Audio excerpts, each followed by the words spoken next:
owulira nti okukulawo minisita Tonny Aguddewo ekintu ekyo kitulumidde ebbanga ng'era bwe tutatambula ebintu bino ebisinga tuleesempya ebisinga tebibaddeyo kati ne kino tukitandise si kibi okukola omulimu gw'okuwulirawo si kya bulijjo naye nga tubikole nebagambo tukoye ebintu ebigambo Nelson Mandela yagamba tebigamba ddi kati ne kino Mbaziira Tonny Aguddewo begguliddewo omulimu gwabwe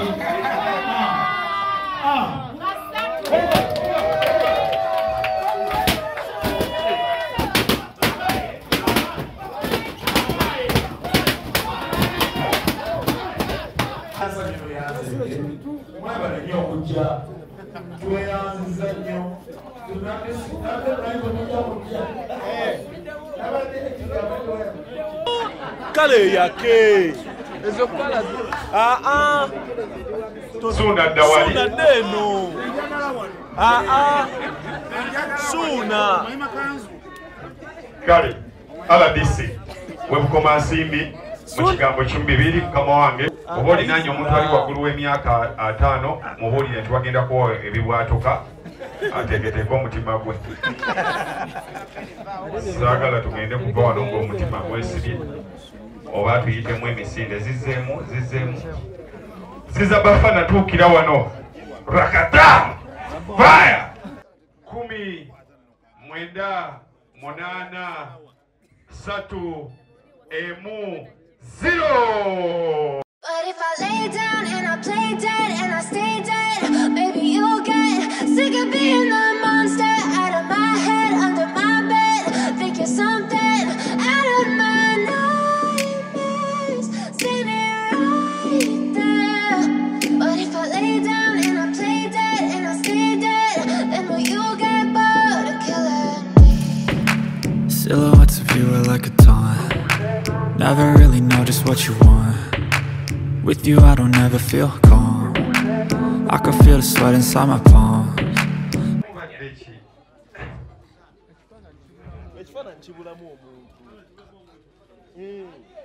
Aida dewano ekifaananyi kibulamu omuntu naye guno omukolo gwaki ekituufu kutwanjulira byonna obuliddemu okukyakalanya omukolo guno kutwala mumanga endala afulume alindeko naye yeddeko obwedda ali awo agiwa omuliro nga muwulira omanya kati gambe yabayita bweyabayita eyatuyise nehaji mukolo gwa kutwanjulira buli kimu gwa mirimu ebira mwagala mutandika bitema omanye ekyomutwe omanye ono muto gwasobola okukuba kusanyuka ku makyalo morning express Mbaziira Tonny atulimbye nti aggulawo studio kumba ayanjula mukyala owalaivuwa yagirisaawo wansi nga tetambula nakutambula gyezaawo nekankana namu bweinogiraba Mbaziira Tonny atwanjulidde omukazi mu lukujjukujju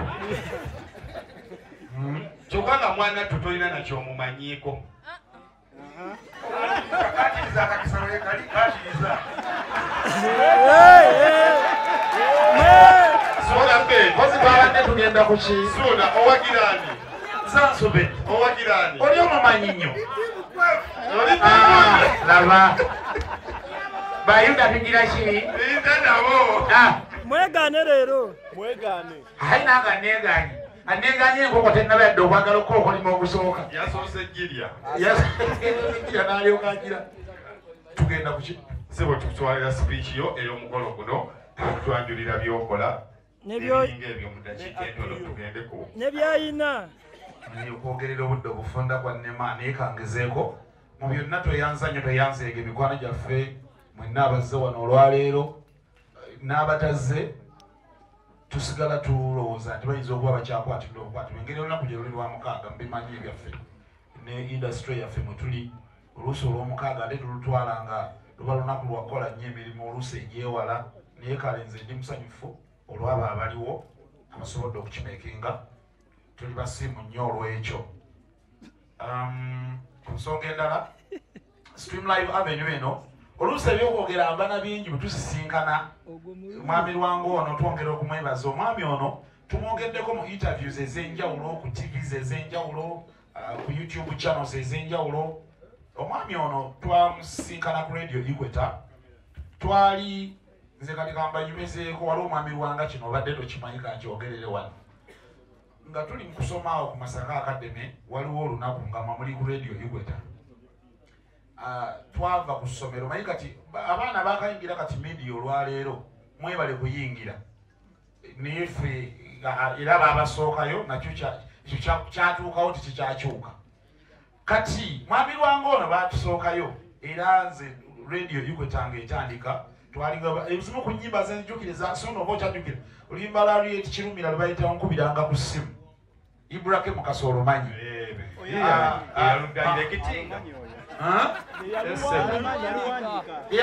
waliwo webakuba ekidongo yali omuwandiisi kati oluyimba olwo ezimu ku nnyimba ezakubwanga ennyo ku radio Equator kati nga ze zinkufiiringa nnyo munnange ezakati nga tosobola dwewala nga ne bwoba muyimbi tomwagala olina oddukuba kuba abantu balwagala luyimba lwa tabbu ezimu ku nnyimba ezakubwanga ku radio okwo n'endala ezaaliwo kati tuba tuva ku ssomero awo nga omanyi ekintu ng'olira ekintu olira watandika dde ekintu okwogereramu olina kyoyagala okuba tuyitira awo ngambagani nze njagala nange ogenda ku radio ampulira njagala boogereyo ekigambo Mbaziira Tonny nze kuva ddanga erinnya lange nditembeeya butembeeya ne bwoba olina oddiwulira oba oddiraba wakiri ndiwandiika ku ssaati wano n'oliraba kakati nga omutima gungamba nga sirina gwe natuuza naye mbiitigi neebuulira naye nga liwo kisigenda ku radio Equator wano bantuukayo nga njagala kutumira kati ngenda okutuukayo nga bano media naye nevedde wala nga bano balina bino betuweereza kati voice note oba WhatsApp n'otumira kati bano balina obupapula bwe baali bakubya obupapula kituufu ntubaga naye wagenda n'okafuna naye mwami lwanga akapapula ako mwatuseeramu mwateekako ennamba nto n'abantu batini ab'okutumira nzeke nafuna baali basatu banziba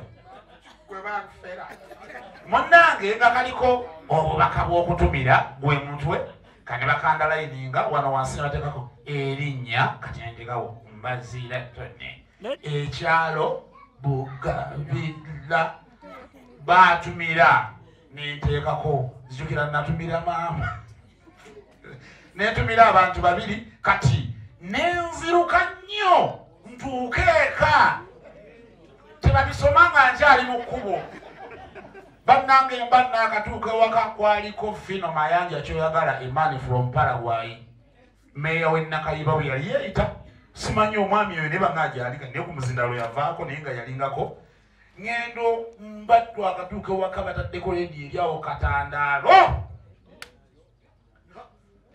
Fino kyoyagala Mayanja n'akawaŋŋamula nengwere mu pasikala munendaliira bwenti so abaami bano nga gye bali ku radio Equator nga bakola bulungi emirimu gyabwe paka naffe Katonda lyatubikako akasubi ebbanga liryetoloola mu 2008 ne batwaniriza ku radio Equator ne tutambula ffenna emirimu gino egya production kubanga olwaliro ekitukuŋŋaanyiza wano basebo ne bannyabo ebintu bino byetukola byonna obizingazinga mu kintu kimu ye production buli mu professions ez'enjawulo kirina amakulu ag'enjawulo naye no mu layini yaffe ebya media biri nnyo ndowooza mu kufumba okuyiiya n'okutondawo obulango okuyiiya content oyo mu ngeri ez'enjawulo kuba tebirina nnyo famati nti kirina kuba bwe kiti kisinziira ku buyiiya bwo bwe twali e Masaka suno nalina akantu kaate abagambi naddala mu budde suuna yewe yaviire Masaka najja eno nze nga gyendi mu mirundi gye twayogeranga emingi buli twayogeranga gambugambo wange gezaako otambula onoonyenoonya eyo abasajja abakola obulango bweyo bali batya ekyo oba kikiuge kati essomero ly'abanyumiriza we nali ndirina we twali tukolera ku kizimbe baibeni era nayigiikiriza abajjukira okujja e Masaka obudde obwo mumanyiwo nalinako eyali badde nga ofiisi ya director kati ofiisi ya director nga production nga mwentuula nembikolera omwo era obulango nabukoleramuko obwenjawulo. By the way, nsobola n'okubanyumizaako waliwo ekintu ekyantuukako olumu kyekimu ku bintu bwe muliba mukimbuziza ndi kibabuulira ekikyasinza okunsanyula ebbanga limaze mu media kyali mu layini ya Bulanga eno. Lumumba ndi Masaka, omanyi bwe tubeera e Masaka ku rediyo ng'otambuza osookera ku CBS Manduso noddako waliwo rediyo Masaka baffe bagita Centenary, by then yali Suubi, noddako CBS ey'obujjajja, kati awo by then walingawo Best FM, n'otambula n'ogenda ku radio Equator, n'ogenda ku Top Radio, n'ogenda ku Radio Star kuba eri ekwatira ku 96.9 then n'ogenda ku radio Buddu. Kati olunaku lumu nga ndi Masaka bino ebintu bw'oba tobimanyi oyinza obutategeera naye manya abimanyi osobola okutegeera nze kye nnawulira. Lumumba ntaddeko batwa bino ebitwatandika bikola nga tuli Masaka kati ng'ojja n'okola akalango client n'akatwala oluusi twabikolanga ng'obikoledde ku rediyo nga mulimu gwa kampuni ne gugenda. Lumumba ndi ku rediyo nga ntaddeko nengwa kalango kange nga bakakubye ku CBS akalimu eddoboozi lyange nali nfudde kati nentambuza ngenda okugwa ku essuubi gye mbagambye nga n'akaliko kange ng'eddoboozi lyange njagala okubategeeza ngenda okunyoola okutuka ku y'obujjajja nga akaliko kange nga kaggwako nentambuza rediyo zonna ze mbabuulidde obulango bwonna bwe nasangako nga buli mu maloboozi bwange obulala obwalimu nga ninamu wakiri nga mu kasikiiti mwendi ekintu ekyo ne kimpa essanyu nempulira neŋŋamba nange kirabika ndowooza nsobola ekintu ekyo mazima. Kati wakati mu ssanyu liri nenkoleramu ekyobusiru nga ndowooza mbu bwe nanyola nenziza nabusanga nasangako bwabalala nembivaako naye anyway that was an amazing experience era nenkiwulira nekinyumira nnyo ebintu bino nempulira nga mbyagala up to now era nkyogedde nnyo nze ensi tumanyi nnyo mu kubeera ku mpewo ne twogera ng'aba presenters naye nze obuwumu bwange na byonna mpulira nnyo njagala nnyo production era nze mu lunaku lukedde ne baŋŋamba okuva ku muzindaalo tulinawo bibiri okuva ku muzindaalo okutumira abakyala n'okudda mu production.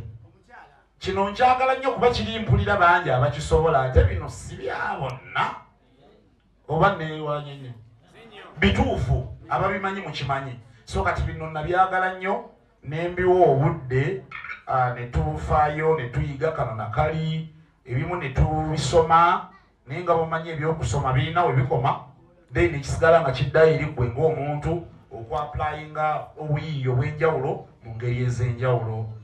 Bwe tuzze wano Katonda n'atubikako akasubi tutandika okuŋŋaanyiriza mu mbeera eyo ne twagala okuteekawo embeera tutandikiriza ekigambo ekyo ekya Streamlive Avenue nitukigunjaawo era bassebo ne bannyabo Streamlive Avenue eyo eri fully registered to operatinga legally si byakutetenkanya nedda twakifaayo mwami Lwanga kyewagambye kiri kampuni olwogiwandiisa ne bagibba yagibba yali mutuufu yali nannyiniyo kati gwe wagigayaalirira ne bagitwala. Streamlive Avenue eno twagendayo okugiwandiisa era nga n'ekigambo tikiriyo oba ebyaddala tikiriyo mu byaddala twatematema ebigambo bitwogera ennyo mu bulamu bwa bulijjo tufunamu ekigambo kimu Streamlive then ne tugattako ekigambo Avenue ne slogan yaffe eyo eya 120% production. Twatandika last year mwezi gwali okutandika okukola nga bwogamba nti kati omuntu omukubiri ndi jangu wendi gwali mwezi gwa 8 naye nga twaliwo nga tuyiye okuva mu December 2020 nga tutegekawo n'ebirala ebiringa ng'ebyo. Wakati twali tukyategekawo muganda wange Wike Bend oyo tali wano Lwansobi nga bw'abagambye alina emirimu gye yatuwa n'atwesiga era munnange Bend nkwagala nnyo ebyaddala.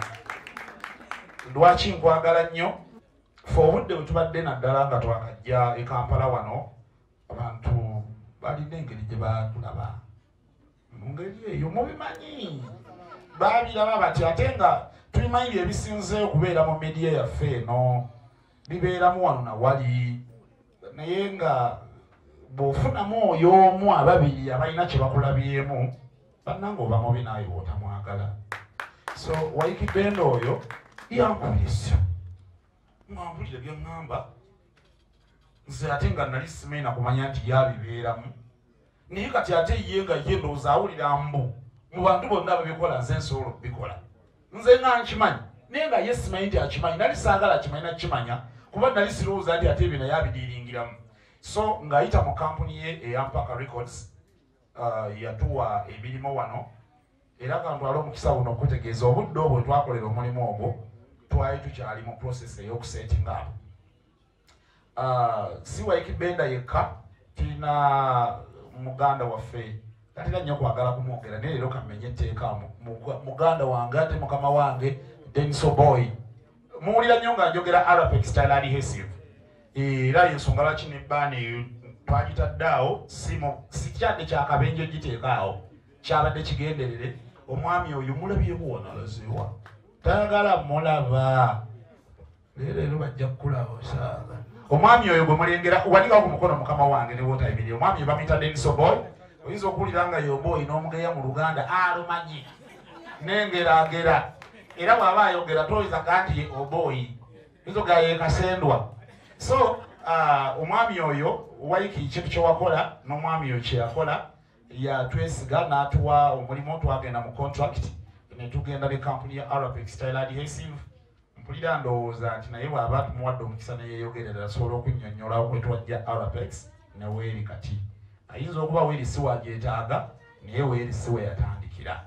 So tukyebaza ne mikwano gyaffe mbadde mpulira ndala kwefu ndowooza tujje certificates ziveewo. Tulina mikwano gyaffe abalala ekigambo kiri kyewadde ogamba ekya coherinate.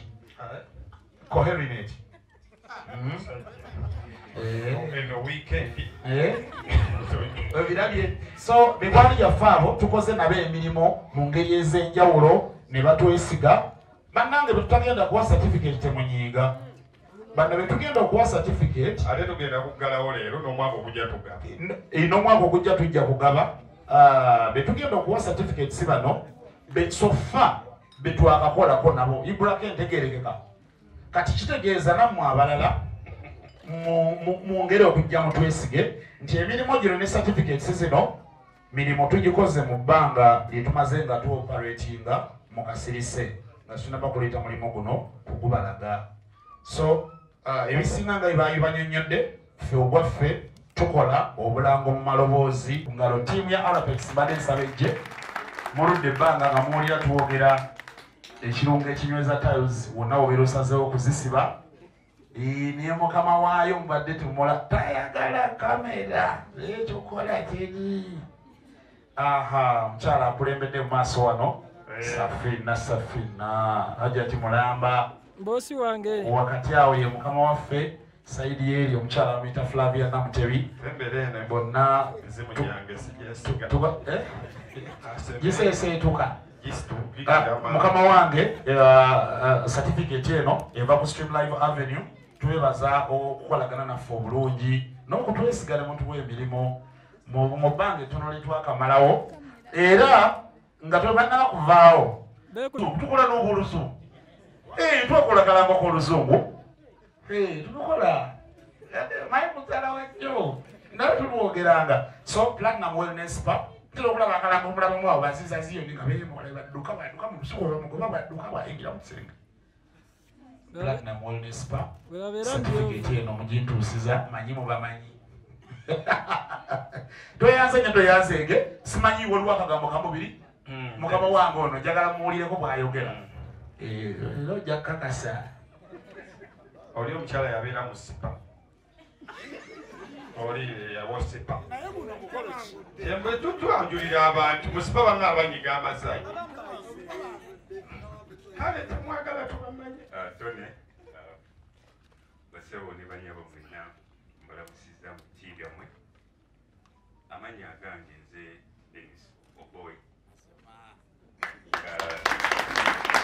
nze director wa company eyitibwa Ziden Contractors nga Ziden ekola mirimu ya kuzimba mweva nekola ekirungo ekya Arabic Tyler AC nga tukikola out of experience nga kyetuwa abantu naffe bennyini kyetukozesa ate nga tukiweera ku garanti.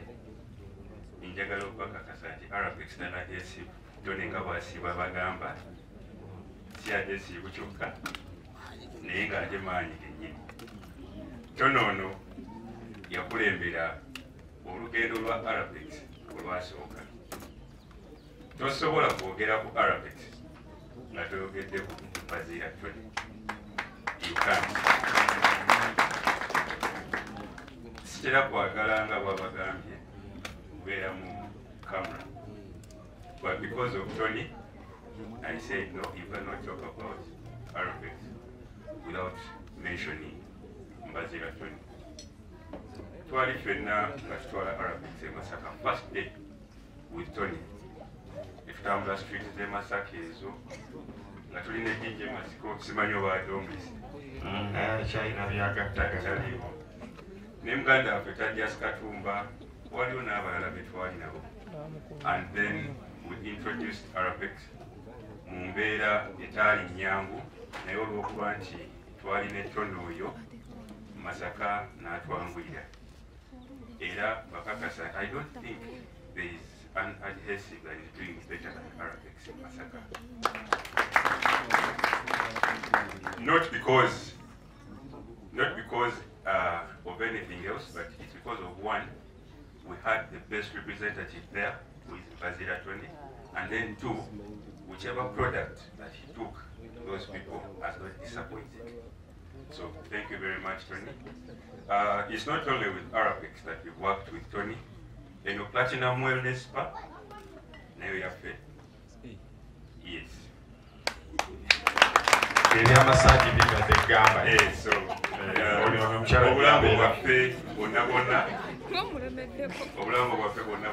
bamukuwe Tonny tulina ne Zidental Center. Zidental Center no mwami kwefu oyo yasinga okitunda Kusalama Road. Kwefu webali nnyo webali. Then tulina ne Hodges Motel. Tulina ne Wisulo. Kale tulina ne Hodges Motel.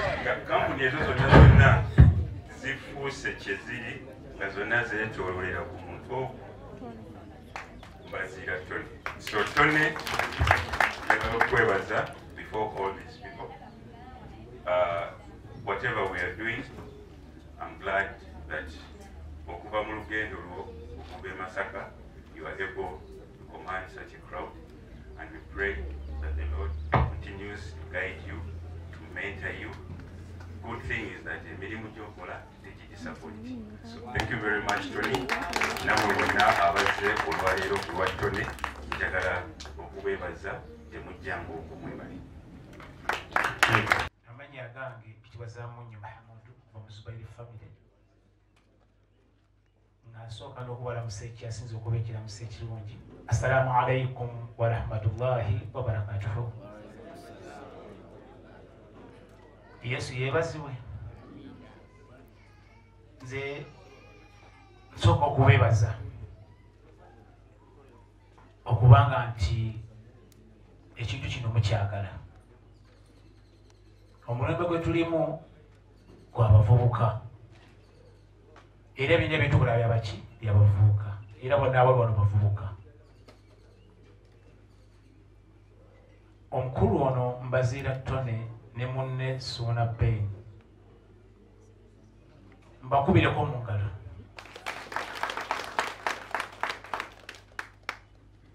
Kuba omulimu gwe bakola okusanyusa abantu okubajja ku stress si kyangu.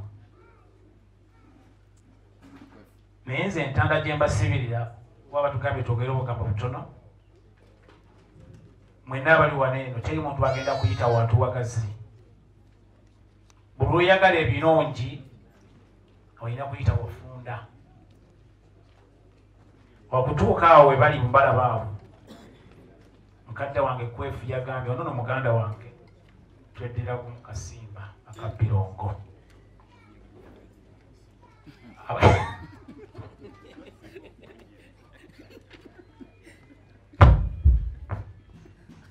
mwawera muti anze naye maite mwera timu ya mupiira omunesu na Ben okola ekintu ekyakabi bebe nebintu byetwetaaga bakwanze banna ebya music enamba eddukamu mpolampola sirebaisuwa nagenda okulaba music olwo ngayinza okusula eddalu nakukadya tyokola tukazibekapo tusosibaini mugantu nkomawo tata nkomawo nkomawo wakuno nonyima kaadi simanyi neyesabira yesewo anyway omukolo guno bupande challenge nemukulu wange senior byoyo tubadde mu industry yakuwa myaka 30 jangu totya jangu ngere bino jangu wano senior byakoze ebya DJ myaka 30 myaka 30 bitabya kulimba myaka 30 nze mukulu wano batwadde challenge nawe inokulekawo etaffaali muno entebe abantu b'entebe ino bakola ekintu bwekiti fabe munamanyi tulya oke twayingidde politics era tujja mukutegeeza mu politics eyo naye gwe nga DJ kyova sikyali akugizibwa ejjako sikyali DJ ejjako obutuuze tubanyanjula nga chairman kiba kitegeeza kino kikuleseemu munakyo sense nagivaamu bakwanga kala nkubanzibwa mbuliza mu ttaka agalanjiddemu kale go wange naye mu bufunze mukulu wange gwe bazannya okuba nti okoze ekintu kyomu industry si kyangu nnyo okuva e Masaka n'owamba Kampala si kyangu muganda wange si kyangu kyenjogerako nkimanyi abantu bonna bembadde ne DJ Shiru yatuuka okufuuka owakabi yayita mu minyago egy'ettabbu yayita mu bigambo eby'ettabbu okufuna empewo mu Uganda muno ng'ova Masaka si kyangu kati nze nkimanyi so maka gyokoze y'amaanyi era nkusaba ogende maaso ng'okola ekintu bwekiti ate okuwa kuyamba bakyali baffe abalina ebirooto ebiti musajja mukulu Mbaziira kino kyokoze abantu bayinza okulowooza olimu omuntu omulala akuli emabega ekitali kituufu abantu bangi mu ndongo yaffe eno bazalawa abantu mu ndongo yaffe eno bakola batya ekimu ku basajja abo ekibafudde ab'amaanyi otazalawa sona beni alina akantu kaŋŋamba yagaliza okole ki ofune endongo eno yali ndongo nno nga yeekola ki yeeyagaza naye oli kasitadda bwati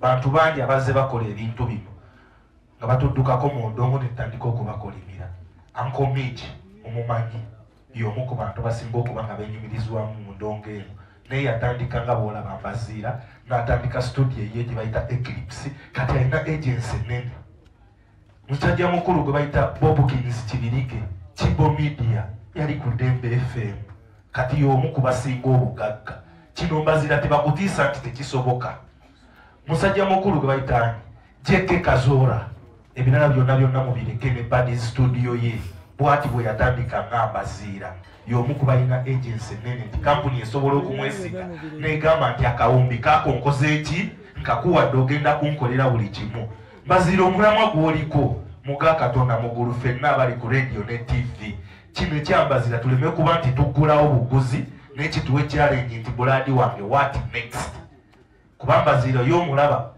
egundi gy'alaze bonna bali bayinza okwekirisiza mu kampuni ennene ne kampuni zino endala entini zino simanyi kojja kitonsa simanyi bigiforms baani abo balina ssente teziriko protocol nti bodi etuule kyetuule buladi wange awooli ogenda kutuuka nga ku CBS abe mukibi talina kyagamba nga talina kyagamba anti nze nkubuulira amazima mujja kulowooza nti kino bwekiti ne bwekiti kyeŋŋamba tuleme kubeera nga ffe nti anze ngenda kubeerawo nti ku kiki kino kyokoze kino buladi wange otandise omulimu otandise buli kimu ekirala kwafulukutaleka kwogerayogera basewe ne banyabo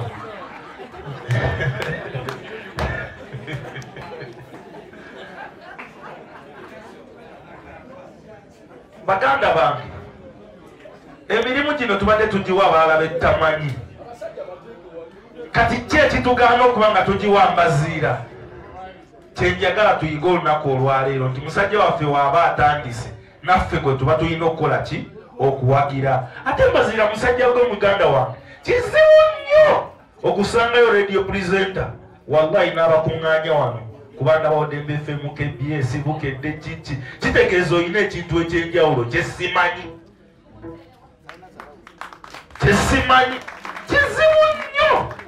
kizibu nnyo naye gwa mukolo nga gwa pulezidenti bagwa kiki okubasangawo bwe bati kitegeeza buladi wange mu indasitule eno weetagana wa pulezidenti bwa wujja kyekitegeeza ani asobola okubakuŋŋaanya nze malagalabika sirabika naye olaba ndi wano ewa Mbaziira kitegeeza ekintu kyalina kyanjawulo nze ndabika waliwo ki oluseke Streamlive Avenue 120% production. Ndi happy nnyo kuba muganda wange Mbaziira Tonny wamwadde muto wange Sunnabe oyo nkakasa nange emyaka musinga Tonny yansinga ye mutya eno challenge nnyo eri ffenna abali mu entertainment abali erimu abaluddemu sinze nambye abali era kyakuyiga kinene nnyo okulaba nga Mbaziira Tonny atuuse wano ku kino bwekiti kitegeeza ffenna tulina okuba kimu era tulina okutambulira wamu so okubalaba muzze mu bungi lwa mukozi munnaffe Mbaziira Tonny nze nganze simumanyidde ebbanga ppanvu naye akaseera akatono kemutegeeredde omuntu mukozi afaayo ate ng'asanyusa akuwa bayibu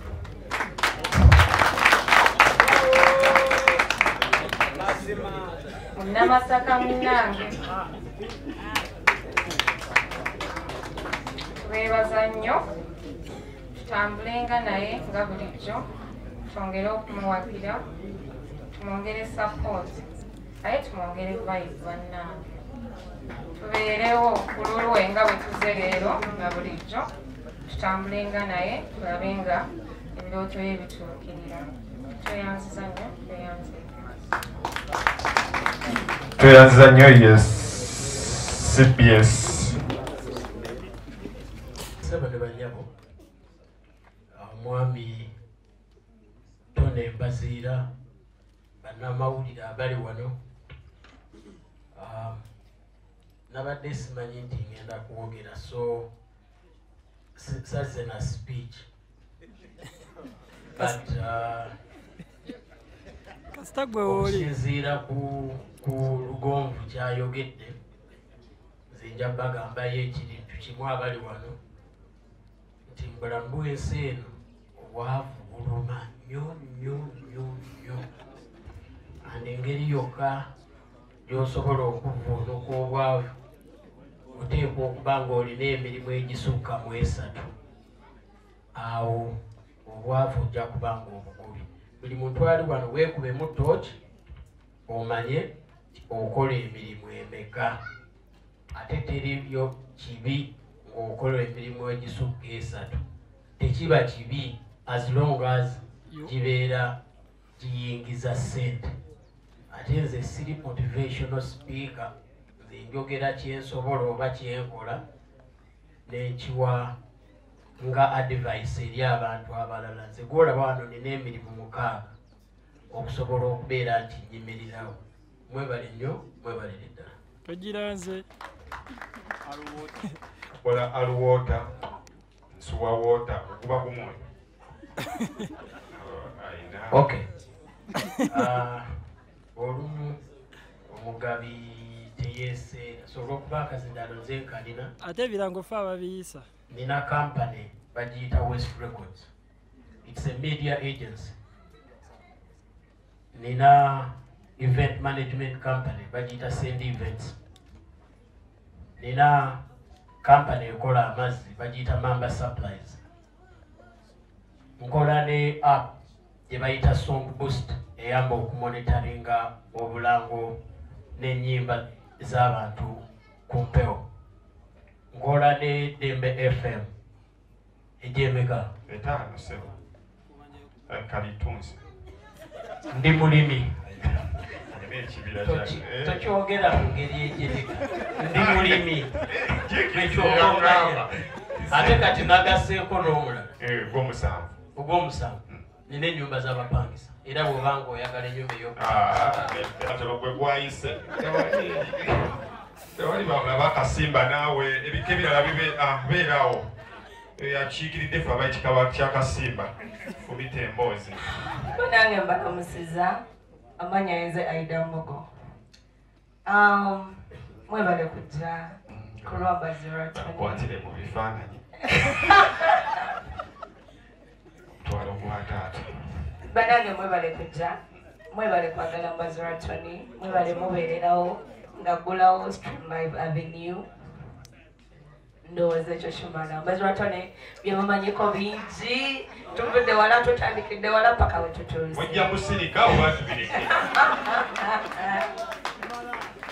kati sijja binyonyola kuba basirise nyonyola kati ku kirala bwenyongereza ku kyo kugattako nze CEO wa Dam Fashions nga nkolera ku Park Nkadde Mall room eri M40 musobola okujja ne tubambaza twambaza abakyala n'abaami bagiyita Dam Fashions then tusangibwa ne Kusasa Arcade nayo tulinayo edduuka mujja tubambaze so oba toli ku stage oba mu mirimu gyange ate nga ndi mulimi olimira wa Masaka Gomba owe Masaka kozi gowetera Gomba wali esabo ndowooza kimala mwebale kujja webaza oyogedde so ye Mbaziira Tonny wene bwado lyoge Mbaziira Tonny bajala bamawulire bano babayi bononenya amanya gaffe oyita Mbaziira Tonny ye Mbaziira Tonny kiriya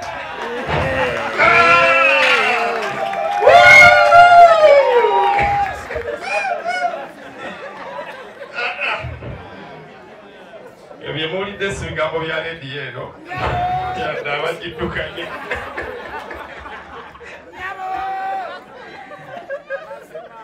basole olw'okuba nti akadde kagenderedde sijja kwogera bingi nga bwannyanjudde yenze Stephen Danstan Busuulwa Junior Saalongo mu oda eyo bw'oba ompita gonna ogawandiikako ate Saalongo erisembayo tosoosa Saalongo Busuulwa Stephen Danstan Busuulwa Junior Saalongo awo oba onfunye bw'oba oyagala ssente ngoze kwewola ojja zifuna Frederick Sendongo Lugonvu tukola naye ku BBS nze akulira entambuza y'emirimu ku Telefayina ate nga nange mpeerezaako puroguramu ezimu za byabufuzi njagala kwebaza Tono nakeddewo wano neŋŋende ekyaggwa ate nenkomawo kuba yaŋambye olina okudda sebo nkomyewo Tono afuuse ensonga mu nsi muno bajjanga abasaaga n'olisuuna beni naye sebo kati bafuuse ensonga mbakubireko mu ngalo ndengeri ekiri wano olimba njazange gowalumiksinga gwalugira sende ne banne olina bwewateekateekamu okay weebale kola kubanga engeri gyewanambuza ebintu biri bya mulembe omanyi abavuka tutya nnyo okutandika if you fear to start you can't win buli lugendo lwotambula olina okukola ki okutandika kati gwotandise bulungi eba oliawo nange wansikiriza nyinza okutandika okuyimbayimbamu olaba Sendegeya ne Sharifu bayimba n'omugezi gino tumwina abadde ayimba kati ate Busuulwa akozeeko ku radio ne TV nange nja kuyimba sebo njagala kwagaliza olugendo olulungi Streamlive Avenue tujja giwagira nga Telefayina tukolagana bulungi okimanyi tujja genda maaso n'enkolagana eyo sijja kwogera bingi njagala kubagamba nti mukolerere ensi eno nga bataligivaamu ate mukolere eggulu nga bagenda enkya Ssaabasajja Kabaka awangaala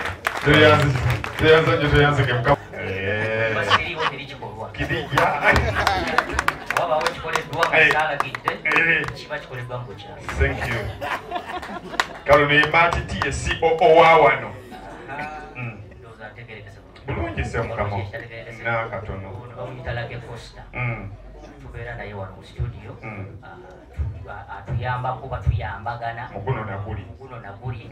Ono bamuyita Lobike Selector. Otayongera ko selector wongera ku muntu mulala naye tukola naye ku Streamlive Avenue nsonga eri mu production agatta kino nakiri nebivaamu ensonga nga nange ntaddemu obwongo byonna kati oli asembere nnyo ono bamuyita Asimwe Daniela Adera tusigale nnyo ku Asimwe ne Daniela kale Asimwe Daniela omukyala atuula wali ku reception ffe tutuula ku reception nga toliiko esinyabo bebano abambadde nga bwefaanana abandi okumpi tweyanziza sebo so bw'ojja wano olina kulaba Asimwe oba Lobike oba Lake Costa oba Matiti tebakutayiriza wali mu kkoona ne bakuggyako ssente z'obulango kale ziza bafana kale kakati tugenda bafana soko mbulire obabulire bano ekigambo kimu ku mbeera ya Mbaziira nga bw'omumanyi tusale keeke kwegamba bannange tusanyusa okubalaba mwebale kubeera ku mukono guno gw'ekitiibwa gw'omukulu Mbaziira Tonny omusajja ono agenda fuuka oba agututebwa paapa kubanga ne keeke yennyini eriko swiki soketi eriko ebintu byaddala bane mwebale nnyo okujja Mbaziira webale kuba Masaka kujja Kampala kutwala bibanja ate n'okuba nga byonna obyetise tweyanze nnyo tweyanzenge mwebale nnyo mwebale ddala mukolo gwa kitiibwa mwebale gwesa ekitiibwa Assalamu alaikum warahmatullahi wabarakatuh. Balamusizaako basebo ne banyabo nze Ibrahim oba Ibrahim Mukasa njagala kwebaza Allah asobozesezza abasajja bano okuba abakabi mu Uganda n'esemazinga Africa okutwaliza wamu. Njagala beebaza okubeera abakkakkamu. Nja kwebaza abantu abasapootinza abasajja bano nga totunuulidde gye bava kikula kyabwe endabika yaabwe ne bye bakola naye n'obaagala nga bannayuganda. Nze ng'omuntu mbaagala nnyo era nsaba abantu babaagala ennyo because baakabi nnyo. Ntera okwogera n'ono ku radio olumu ne Ssuuna ne mbagamba nti mwachenjinga game ya industry. Enkola yaabwe e Kampala yavumirirwanga nti lwaki okwata oluyimba n'olwonoona. Baayongeddemu kyekyo naye olwaleero it is the order of the day and it is the game. So muli baakabi nnyo. Allah aba blessing. Kawa toyina. Mbaziira Tonny. Assalamu alaikum wa rahmatullahi. Alaikum salam. Amanya nze ajatija nachi na Lumega Sulaiman. Oli muganda wange. Ndi wangabi. Nene mbwa.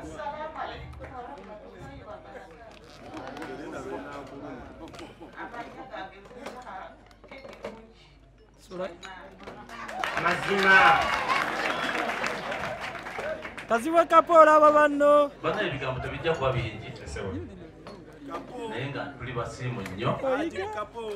Olw'omunene waffe okuba n'enkolagana ennungi n'abantu. Mpozi kye nsubirira abavubuka entandikwa nti bamanye gye bava, bamanye ne we batuuse, bamanye ne we bagenda.